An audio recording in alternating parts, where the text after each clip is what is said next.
Hey guys, I am going to be doing empties tonight, but I'm going to take a quick sip first. Sorry, something came up on my screen. Okay, empties. I haven't done the empties in so long, and I had a lot of little things in my bag. So I have this like old Sephora reusable bag from one of the sales, and I have a few larger products in there, but I have a ton of just like little stuff, so I didn't think I had that much. And then I really kind of started looking in there, and I was like, ooh, I should film something. So these are my empties. I'm going to start with my makeup empties and then go into skincare, and then I have just kind of like miscellaneous stuff as well. So for makeup, I have one product that I am just like decluttering, purging, whatever you want to call it. It's the Becca highlighter, and this is in the shade Moonstone. I really, really like it. It has a green sticker on it, which for me means that it expired within 2019. So it expired in March, so 3/19 for me. And for my powder products, after 5 years, I'm kind of in the mindset if I haven't finished it up, I mean, like, it's so old, it can gather so much bacteria. I do sanitize my makeup weekly. I'm on top of it, but I just feel like after 5 years, it's kind of hit its point, if you know what I mean. So I did actually hit pan on this, if you can tell, but look at how much this is and like how much is left. So I'm very fair complexion. So I actually do want to buy this again. I think it's a really, really beautiful highlighter. However, I'll just buy the mini size because I obviously couldn't finish up a full size in 5 years. So there's no reason for me to buy another full size again. But I do really like the Becca highlighters. I definitely would recommend them. This one just had its time, you know? So there's that. That's the only thing that I didn't like totally finish up all the way. It just kind of hit its mark and I was ready to move on with it.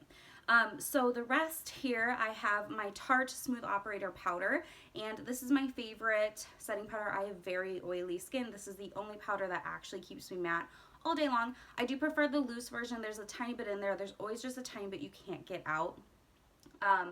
And so yeah, this is what I prefer to use. I did repurchase this, however they were out of the loose version when I went to the Ulta, so I got the pressed version. So it does come in a pressed version. I have a ton of pan in it. But yeah, it does come in a pressed version, and it comes with a little brush too. So if loose isn't your jam, you can definitely check out the powder or the pressed version. Okay, I also have a setting spray. This is the Wet n Wild setting spray. I won't be repurchasing. If you aren't familiar, I do try my very best to be cruelty free. That does not include parent products. I don't really subscribe to the idea that I should make my decisions based on parent companies. That's my opinion. You can definitely have your own. Cruelty free is very unique in that it's totally your interpretation. So Wet n Wild did just come out. There's a whole scandal with it that they have not been honest about their cruelty-free status. So I won't be purchasing this again, but I do think I want to try maybe like the Milani setting spray. If you know of any other drugstore setting sprays, specifically mattifying setting sprays, hit me up because I am very curious to try some more. And especially drugstore ones. I do have a couple of high-end favorites. I really like the Skindinavia one and the Urban Decay D-Slick. No, all-nighter. But I would like to try some drugstore ones. I mean, why pay that, you know, hefty of a price tag if you don't have to? So yeah, let me know your recommendations down below. Okay, I have two really exciting things. So if you are watching my Pan That palette, you will be familiar with one of these, but spoiler, I finished a second eyeshadow. So I finished up 2 eyeshadow pans, so yay, these are done. These were both from Makeup Geek before she relaunched. So I have Vanilla Bean. This was a matte, well, it had a little bit of a satin finish cream shade. This is what I use to set my eyelid and then also do my like eyebrow highlight and and also just kind of clean up any edges.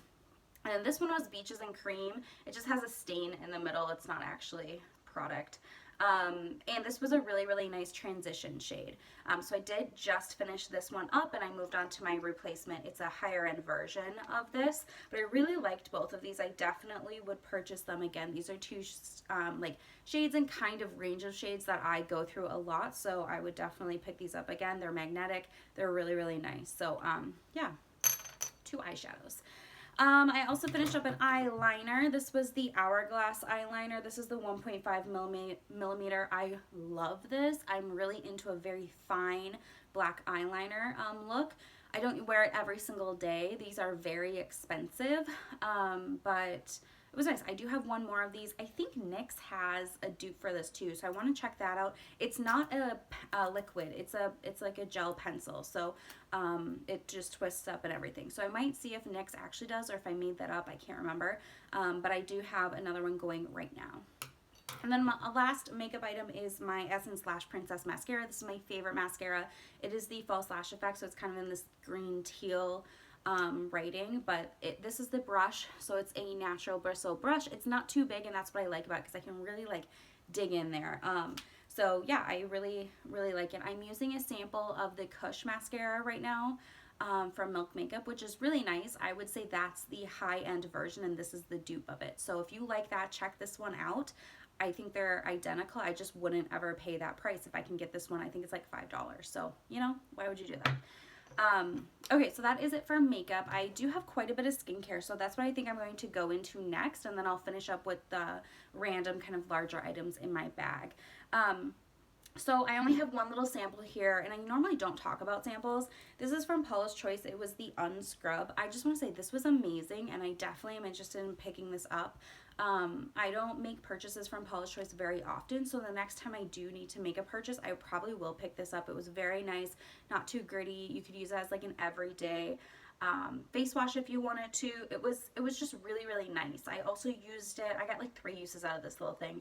I used to use it before I did like a face mask, just to like really exfoliate beforehand, and this worked too without being too harsh. So I definitely liked this. If you're looking for like kind of an everyday scrub, I would check this out. They do have samples of it you can pick up. So yeah, good stuff. Okay, I have an eye cream. This is from The Body Shop. This is the Oils of Life eye cream. I did not think this was anything special. The thing that kind of was the most gimmicky about this, it was like a gel texture, it was whatever, is that it was sparkly. So like, it would be like, oh, it brightens your under eyes. Well, it just adds shimmer to your under eyes. Like, you know, so it was okay. It wasn't my favorite, but I used it up. I got this in PR a long time ago from Body Shop, so it was about time I finished it up, you know. Sorry, 1 second. Okay. I also have a sample of the Belif Moisturizing Balm. I did enjoy this. I don't know if Belif is cruelty free. I haven't looked into it, but I did like this. I'm reusing this little jar with my current moisturizer for when I travel. If you don't know, I travel for work, so I like hoard little jars like this. But this was a really nice texture. It wasn't too thick, it wasn't too thin. It was just very comfortable. So this is something that I definitely, if it is cruelty free, would seek out other samples in the future, maybe purchase it. I'm not really sure, but it was really nice. I have some Neutrogena makeup remover wipes. These are like a little travel size. I had these, where did I have these? Oh, I had these in my car, and I needed one the other day, and they were kind of starting to dry up, so I just finished them up. I normally don't buy anything from Neutrogena. I'm not really sure where I got these, but they were in my car, so I used them. And that's that. I don't really use makeup wipes. I think that they're kind of wasteful, and I don't like to, you know, generate that much trash. And they're Neutrogena, which isn't cruelty free. Andrew Naturals DIY Booster SPF 30 Facial Serum. So this is a sunscreen. It's really nice if you have, I would say, dry, normal, maybe combo skin. I have oily skin. This is way too thick for me. I mean, it says it's lightweight, but I use the Paula's Choice Youth Extending Daily Hydrating Fluid, which is literally a liquid, so everything compared to this seems very thick. But if you have any other skin type than oily, I think you would like this. You can mix it in with your moisturizer, you can mix it in with your other serums. It's unscented, like it truly doesn't smell like sunscreen, and it's really nice. It leaves a little bit of a glow on your skin, but it doesn't stay like that kind of glowy forever, you know what I mean? Like, you can mattify it down. So yeah, this was nice. I just finished it up using it on my neck and chest and like the back of my hands. So yeah, it was okay. It just isn't a good fit for me. I have 2 of the Herbivore Rose Hibiscus Coconut Water Hydrating Mist. I got 2 sets from Herbivore, and these came in them. They're fine. I don't really like love them. They definitely change color on me very quickly, probably because they're a more natural product. I just don't have a use for like a misty type thing like this in my skincare routine. I tried really hard, and it just isn't for me. Okay, a couple of samples and then we're moving on. So I have the Goldfaven MD. This is a serum. This is the brightening elixir. This was really nice. It's for photo damaged skin, which means damage from the sun. This was really nice. I would definitely consider getting another sample of this if I ever got the opportunity. I got this from my Petite Vor box, so that's where that came from. I also have the Drunk Elephant Behydra Intense Hydration Gel. Don't even know what kit I got this in, but I got it in a long time ago probably, so I finally used it up.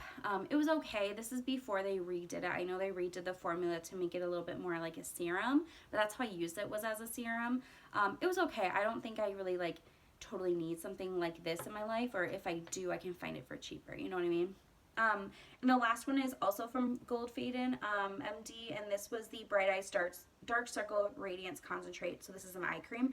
This was really nice. I also love this packaging. It's like a little pump. So when I was traveling, it was perfect because I could just get as much as I needed. I didn't go overboard. So I really, really enjoyed this. Again, I liked both the things from this brand, so I'd definitely be interested in trying more out. Maybe they'll have like a kit around the like Christmas season or something like that that I could give a try. Okay, I just want to wrap this video up quickly. So a few things from in here. I have this Hask coconut oil nourishing conditioner. I did not like this for my hair, but I used it to shave, so you know, I finally used it up. I have the Batiste dry shampoo. Batiste is not cruelty free, but I bought a ton of it from TJ Maxx right before I went to cruelty free, so I'm just trying to work through them. But it is a nice dry shampoo if cruelty free doesn't really something you're worried about. This is a nice dry shampoo, and you can get it cheap at TJ Maxx, Marshalls, wherever your kind of like home goods-esque store is. You can definitely find it cheaper there. This is the Jason Soothing 70% Aloe Vera Hand and Body Lotion. I love this stuff. I went to go look for it, and I think that they discontinued this particular formula, which is such a bummer because it's my favorite summer lotion. It absorbs almost immediately. It's like a very, very mild aloe scent. So I'm going to have to see if they have, maybe they have like a 75% or like a different percentage that I can give a try. I do have one more bottle of this though. It's awesome if you are looking for just an everyday lotion for the summer. 10 and 10 recommend this. Okay, I also have this Perio Bright Natural Mouthwash. So this has, I have a cat hair on my lip. This has all sorts of stuff in it. Folic acid, CoQ10, and hydrogen peroxide. This is what I use after I brush my teeth in the evening. I really like it. So that's what I use. I use kind of anything similar to that. I'm not like totally in love with that brand necessarily, but it's, you know, something I had on hand.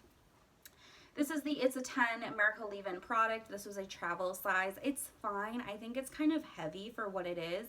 Like, it makes my hair feel greasy. So I think that they do have different formulas of this. So I would be open to trying maybe like the lighter version or something like that. But that one just isn't a good mix with my fine curly hair. Okay, just a couple more things. So I have my toothpaste, the Sensodyne Extra Whitening Toothpaste. Really, really like it. I had like one of those, you know, squeezy things that gets everything out. So I finished that up. And then the last thing is a perfume. This is the Dolce & Gabbana Pour Femme. It is so nice. Oh, this was my travel perfume that I just had in my little bag because it's a nice little roller ball. So I probably will get another roller ball. Actually, I might have another one that I need to finish up first. I gotta check. But this is really, really nice, and I probably will repurchase this. You know how like scent kind of gives you like that muscle memory? Well, this is what I wear when I travel and I'm like with my customers on site and, you know, everything like that. So I just associate this with hotels and getting ready in the morning and being with my customers. So it has a strong mental link for me, so I probably will repurchase it. It's definitely more of a winter scent though, like it's a little bit heavier. So I'll probably repurchase it and keep it for maybe fall time. The last thing I have in here is a home product. This is the Method Glass and Surface Natural Cleaner. Method is no longer cruelty free last I checked, which honestly was probably like a month ago, so I should probably up that before I make such robust claims. But this was a glass and surface cleaner. It is nice, but I've on to other cleaners. I'm using the Mrs. Meyer's predominantly now, and then for glass cleaner I have a solution from Grove Collaborative that I really enjoy. So I finished this up, but if you were looking for like a 2-in-1, this will literally work on almost everything. Wouldn't use it on granite, wouldn't use it on wood, but like pretty much everything else, this is a good product. Again, if cruelty-free is not something you really are too concerned with. So that's all my empties. Trying to keep this under 15 minutes. I'm almost done. So thank you for watching, and I will see you guys in my next one. Bye.